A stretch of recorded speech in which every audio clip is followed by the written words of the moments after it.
भाई वो जो प्रशासन के लोग हैं, पूजा करने हम निकले, दरवाजे तक आए तो दीवार बन करके 5-6 लोग अधिकारी लोग खड़े हो गए।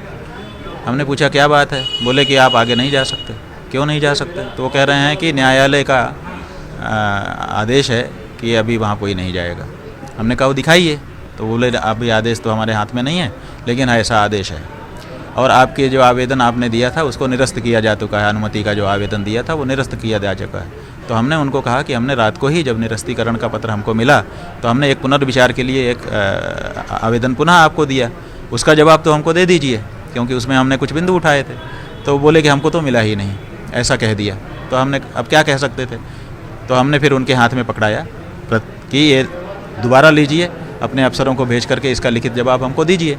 अब हम उसकी यहाँ पर बैठ करके पहले तो प्रतीक्षा कर रहे हैं। चूँकि वो न्यायालय का नाम ले रहे थे तो इसलिए हमने अपने वकीलों को बुलाया कि भाई न्यायालय का नाम ले रहे हैं, न्यायालय में ये बात बताओ जो हमारी भावना है, सनातन धर्मियों की भावना से न्यायालय को अवगत कराया जाए। तो वो लोग पिटीशन बना रहे हैं। क्या मांग करें, क्या याचना करें? हमारी यही दो बिंदु है कि हमारे जो मूलभूत अधिकार हैं उनसे हमको वंचित नहीं किया जा सकता। एक हमारा प्राणदैहिक अधिकार, भारत का संविधान प्रत्येक प्राणधारी को उसके प्राण की रक्षा और उसके देह की रक्षा का वचन देता है, गारंटी देता है कि आपकी की जाएगी, आपका अधिकार है। इसीलिए हत्यारा जब आता है लाकअप में तो पुलिस वाले उसको भोजन तो देते हैं। न्यायालय में दोष सिद्ध हो जाने पे आजीवन कारावास भी हो जाए तो ज़िंदगी भर भोजन सरकारी पैसे से उसको मिलता है, नहाने की जगह भी उसको मिलती है। तो जब अपराधी को भी भोजन पानी से वंचित नहीं किया जा सकता तो हमारे जो प्रकट देवता हैं, जो प्राणवान हैं, उनको भोजन पानी से कैसे वंचित किया जा सकता है, उनको नहाने से कैसे रोका जा सकता है? और जब से प्रकट हुए हैं तब से अभी तक ये करने नहीं दिया गया। तो ये बड़ी मतलब ऐसी स्थिति है जो संविधान के ऊपर प्रश्न उठा दे रही है।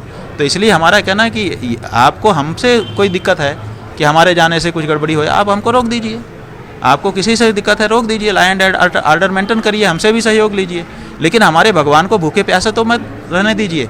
ये एक हमारी भावना है। और दूसरे वो जो देवता हैं, डेइटी, वो लीगल एंटिटी है और वो जीवित व्यक्ति प्राणवान माने जाते हैं भारत के कानून में। इसीलिए देखिए काशी विश्वनाथ का जो मंदिर बना है, जो सरकार के ट्रस्ट के द्वारा संचालित होता है, वहाँ पर भी रोज़ भोजन बनता है। भोजन बन के थाली में परोस करके उस जो पत्थर की मूर्ति है विश्वनाथ की, उसके सामने रखा जाता है। इसका मतलब है कि आप मानते हो कि प्राण, शिवलिंग में प्राण होते हैं, उनके सामने भोग लगाना चाहिए। और आपने हजारों रुपया तनख्वाह पर कई पुजारी रखे हैं जो उनके ऊपर पानी डाल के उनको नहलाते हैं और फिर पोंछ करके त्रिपुंड लगाते हैं, ठीक है ना? तो उसके लिए आपने व्यवस्था कर रखी है। तो वो जो विश्वनाथ हैं उनके लिए सरकार की तरफ से, सरकारी खजाने से इतनी व्यवस्था, और वो जो प्रकट हो गए हैं, अभी तो हिंदू पक्ष तो मानता है ना कि वो शिवलिंग है, आर्डर में भी लिखा है कि शिवलिंग वहाँ मिला है। तो ऐसी स्थिति में हम जब अंतिम निर्णय आएगा विचार करने के बाद, उसमें अगर ये सिद्ध होता है कि ये शिवलिंग नहीं है तो हम मान लेंगे, लेकिन जब तक नहीं है, जब तक ये निर्णय नहीं है, तब तक हिंदू पक्ष तो के लिए तो शिव ही हैं और मुस्लिम पक्ष के लिए फव्वारा ही हैं। तो ऐसी स्थिति में जब हमारे लिए शिव हैं तो उनकी पूजा कैसे, उनको पूजा से तो हम, एक हमारा संवैधानिक अधिकार पूजा करने का और दूसरा उनका पूजा पाने का अधिकार।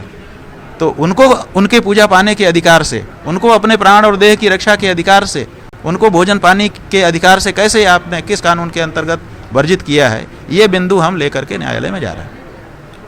और एक बात ये भी हम बता देना चाहते हैं कि आप लोगों में से बहुत से लोग ऐसा सोच रहे होंगे कि वो मुस्लिम हिंदू का मामला है, मस्जिद मंदिर का मामला है, वहाँ पर प्रकट हुआ हाई प्रोफाइल मामला है, इसलिए ये सन्यासी बीच में एंटर कर रहा है। लेकिन ऐसा नहीं है। 3 साल पहले इसी काशी में 274 के करीब शिवलिंग नाले में पड़े मिले थे, उसका मुकदमा हमने दायर किया था। वो 274 शिवलिंग यहाँ का लंका थाने में आज भी रखे हुए हैं और 3 साल लगातार हो गया, प्रतिदिन हमारा पुजारी वहाँ पूजा करता है। क्यों? क्योंकि हमारे लिए तो शिव हैं, आपके प्रशासन के, पुलिस के लिए वो माल है, माल मुकदमा। लेकिन हमारी तरफ से रोज पूजा होती है, प्रतिदिन 3 साल से हो रही है। तो जो सामान्य छोटे से शिवलिंग है जिनको नाले में पाया गया, उनके लिए भी हम आस्था रख करके जब तक उनके बारे में मुकदमा चल रहा है हम पूजा कर रहे हैं। ऐसा नहीं है कि हम इसी के लिए बढ़ गए हैं। तो हमारी सदा से ये धारणा रही है कि जो देव मूर्तियां हैं जिनमें प्राण प्रतिष्ठा है उनको पूजा मिलनी चाहिए। इसी दृष्टि से हम इसके लिए भी कह रहे हैं। न्यायालय में बात दाखिल कर देंगे, उसके बाद आपका ये अनशन समाप्त हो जाएगा? नहीं, न्यायालय में बात दाखिल करने से नहीं, रेमेडी मिल जाने से। जब हमको ये सूचना मिल जाएगी कि आप जाओ पूजा कर लो, तो हम जाके पूजा कर लेंगे, तो हमारा अनशन समाप्त हो जाएगा। या हमको सूचना मिल जाएगी कि आपको तो मौका नहीं दिया जा रहा है, लेकिन अमुक के द्वारा प्रशासन या न्यायालय ने तय कर दिया और उसने पूजा कर दी, आज की पूजा हो गई, तो हम उठ जाएंगे।